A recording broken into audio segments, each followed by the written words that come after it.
Hello friends, welcome to my channel Suji's ideas. అందరూ ఎలా ఉన్నారండి? బాగున్నారా? ఉగాది రోజు ఓలిగలే కాదండి, ఓలిగి చారు కోసం వెయిట్ చేసే వాళ్ళు కూడా చాలామంది ఉంటారు. అలాంటి ఓలిగి చారు ఎలా చేయాలో ఇప్పుడు తెలుసుకుందామండి. శనగబేలను బాగా కడిగి హాఫ్ అన్ అవర్ నానబెట్టుకొని కుక్కర్లో 1 విజిల్ వచ్చేదాకా ఉడికించుకోవాలండి. ఇప్పుడు ఓలిగి చారు పొడి కోసం 1 స్పూను శనగబ్యాళ్ళు, 1 స్పూను ఉద్దిబ్యాళ్ళు, 2 స్పూన్ల జీలకర్ర, 1 స్పూన్ మిరియాలు, హాఫ్ స్పూన్ మెంతులు, 1 లవంగం తీసుకొని వేయించి పొడి చేసుకోవాలండి.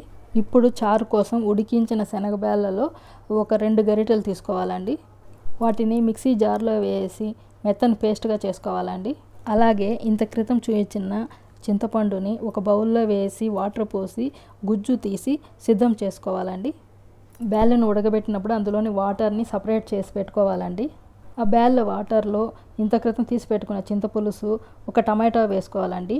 టమాటా తొడింపాటు తీసేసి అందులోని బాగా నలిపేసి ఆ తొక్కను తీసి పక్కన పెట్టుకోవాలండి. ఎందుకంటే అవి తిరుగుబాతలో వేస్తాము.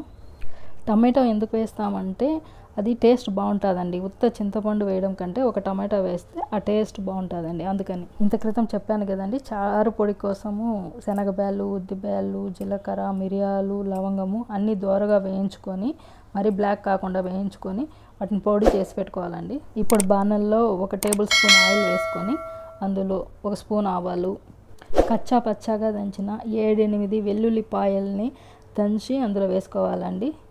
అవి దోరగా అంటే ఎర్ర కాకుండా వేయించుకోవాలండి, తెల్లగానే ఉండాలి. ఇది వేగిన తర్వాత 2 రెమ్మల కరివేపాకు, టమాటో వేసుకొని వేయించుకోవాలండి. ఇందులో మీకు కావాలంటే 2 ఎండుమిరపకాయలు కూడా వేసి వేయించుకోవచ్చండి, నేను వేయలేదు. వంపుకున్న వాటర్లో చింతపండు రసము, టమాటా వేసి ఉంచుకున్నాం కదండి, అది ఇప్పుడు ఇందులో పోయాలి. తర్వాత దాన్ని ఒకసారి బాగా కలుపుకొని అందులో 2 స్పూన్ల కారపొడి, 1/2 స్పూన్ పసుపు, వేయించి పెట్టుకున్న చారు పొడి వేసి కలపాలండి. అలాగే 1/2 స్పూన్ ధనియాల పొడి కూడా వేసుకోవాలండి. అన్నీ వేసుకున్న తర్వాత బాగా కలుపుకోవాలండి. ఇక్కడే మనము ఇంగువ కూడా వేసుకోవాలి, నేను స్టార్టింగ్ వేయడం మర్చిపోయాను. సరిపడినంత ఉప్పు వేసి బాగా కలుపుకోవాలండి. ఇప్పుడు పులుపు, ఉప్పు, కారం అన్నీ సరిపడేలా అడ్జస్ట్ చేసుకొని వాటర్ పోసుకోవాలండి.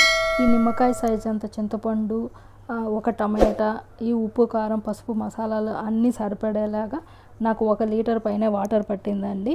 పులుపు ఎక్కువైనా బాగుండదండి, అలాగే తక్కువైనా బాగుండదు, కరెక్ట్గా ఉండాలండి.